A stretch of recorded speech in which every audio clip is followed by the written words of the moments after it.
Okay, thank you. Have a nice day. I have no idea what I just ordered. Looks pretty good though.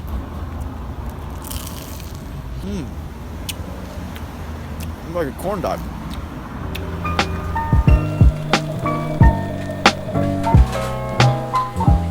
Seoul is the 5th most populous city in the world and is a major center of arts, education, finance, media, tourism. It's got a lot going on.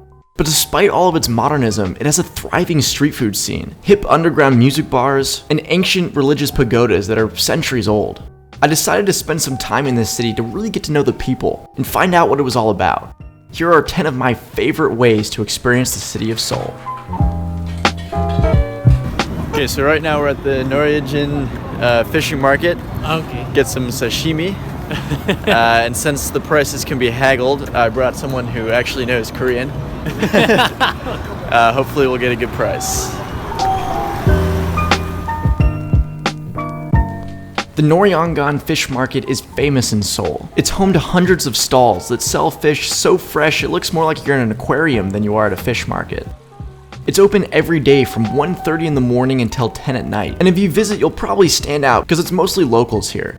When I was there, I was lucky enough to meet a local who wanted to have lunch, and so I got a rare experience of watching him haggle for a fresh fish and then taking it down the street to a nearby restaurant to have them prepare it for us.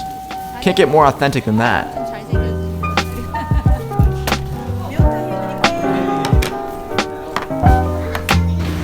Never try to outdrink Koreans, am I right? That was a seriously insane amount of fish. I don't think I've ever seen that much fish in one place. I mean, besides the ocean. Right.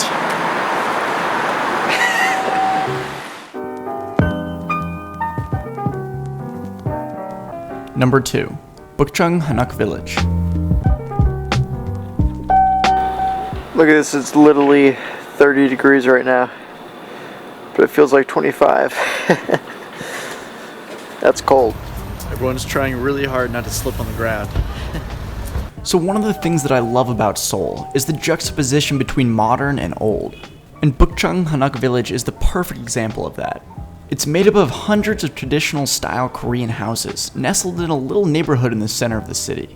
And the village itself dates back to the 14th century.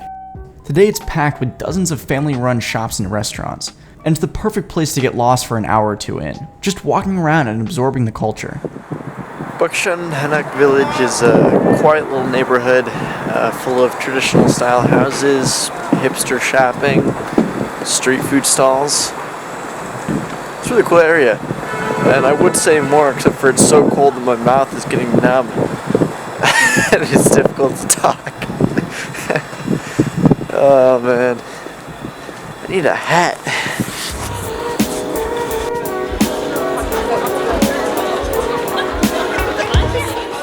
Number 3, Hongdae.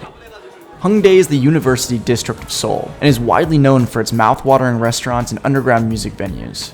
This is where the locals come to party. Aside from the young street performers and delicious restaurants, there are also a number of street art fairs here, and chances are when you go you'll see a festival of some kind happening.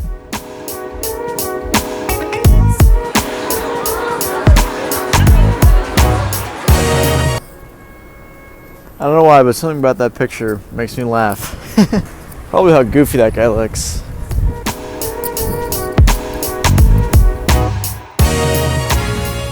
Number 4, the Seoul Tower. This is one of the landmark attractions in Seoul and sits on top of the Namsan Mountain. The tower was built in 1971, just 20 years after fighting with North Korea stopped. And it was South Korea's first general radio wave tower, providing TV and radio broadcasting in Seoul.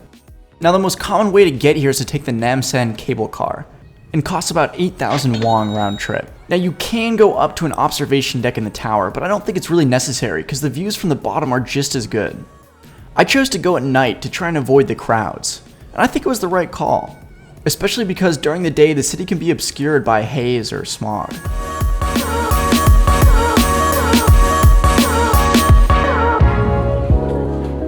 Number 5, Gwangjang Market.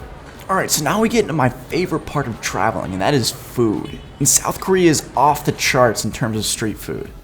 Gwangjang Market is the absolute essential spot to try some of these dishes at. It's actually one of the oldest and largest traditional markets in South Korea, and is home to over 5,000 shops. Some notable dishes you should check out while you're there is Soondae, which is Korean blood sausage, served with a combination of mung bean noodle and sticky rice. Another fun snack to try is Mabeobja, which is a Korean rice roll, which is basically pickled vegetables rolled with sticky rice and seaweed, and served in small spring roll style pieces.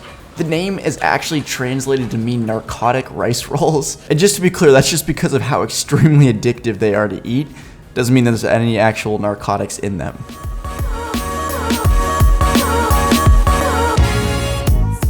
Number 6. Namdaemun Market. The Namdaemun Market dates back to 1414. When merchants would come here to trade grains, fish, fruit, and other miscellaneous goods. And it was only in 2007 that the city of Seoul announced plans to renovate it. So there's more history here than you think. And you'll find a wide variety of products being sold here. It's the perfect introduction to Seoul's markets.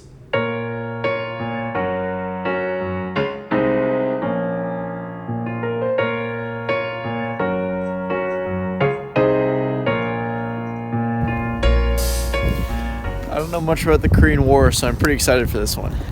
Also, the building is really impressive.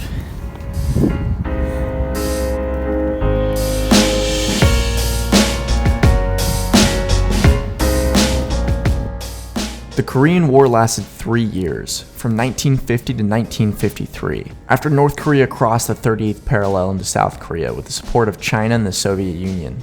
During the conflict, Seoul changed hands 4 times. The population was decimated and the city was reduced to ruin. The reason tensions between the North and South are so high even today is because the war never officially ended. An armistice was signed in 1953, where both sides agreed to end the fighting. However, no peace treaty was signed, and technically the two Koreas are still at war. The Korean War Museum in Seoul is an impressive testament to the conflict, and features numerous exhibits highlighting different aspects of the war.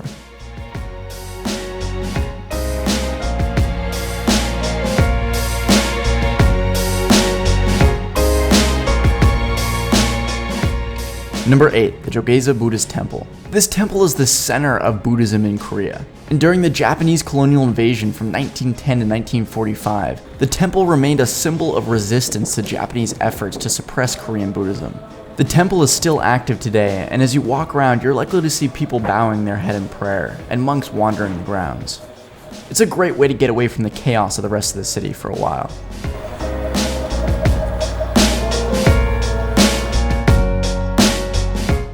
Number 9. The Bukhansan National Park.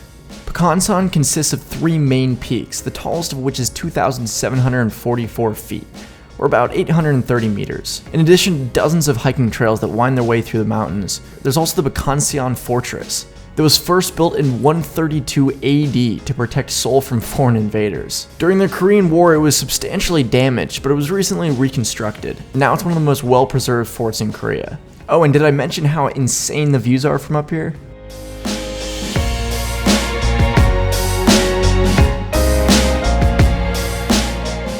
Number 10. Gyeongbokgung Palace. This was the royal palace during the Joseon dynasty, built in 1395. And it housed the royal family until the First Sino-Japanese War in 1894. Japanese troops invaded the Korean peninsula and marched on Seoul, capturing Korean king Gwangjang.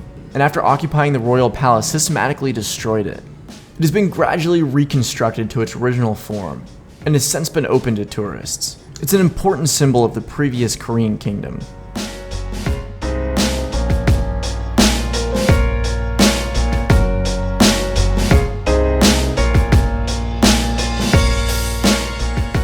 After the country split and then was ravaged by war for 3 years, South Korean economy grew at an astounding rate.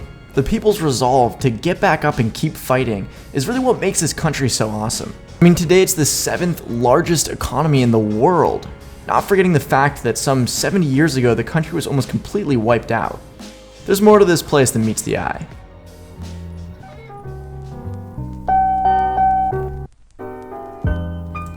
So guys, that is it. Hope you enjoyed that video. Let me know what you thought down below. And go ahead and click the video on the top left to see 11 things you should not do while in Korea.